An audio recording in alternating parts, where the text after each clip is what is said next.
आपण पाहत आहात जनद्रोह आवाज सामान्यांचा।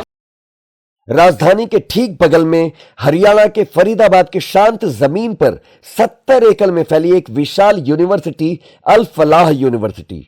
नाम में चैरिटेबल ट्रस्ट, परिसर में हॉस्पिटल, लैब, हॉस्टल, लाइब्रेरी और क्लासरूम। पर अब सवाल यह है कि क्या यह सच में शिक्षा का मंदिर है या किसी गहरे खेल का पर्दा।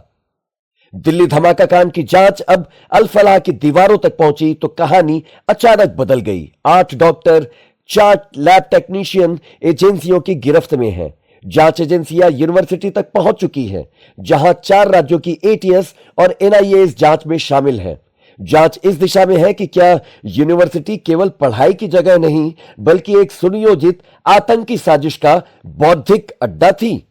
अल फलाह यूनिवर्सिटी चलती है अल फलाह चैरिटेबल ट्रस्ट के तहत, जिसके फाउंडर और चांसलर हैं जवाद अहमद सिद्दीकी, वही व्यक्ति जो कभी अरबों के वित्तीय घोटाले में जेल की सलाखों के पीछे था।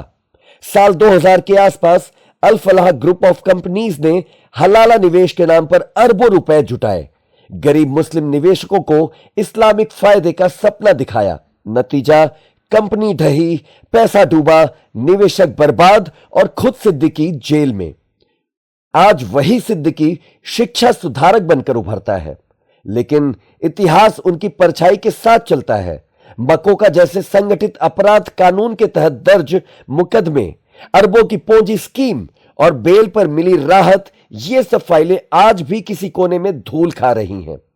देखिए कैसे इनका ठगी से तालीम तक का सफर राजनीति के रास्ते से होकर गुजरा।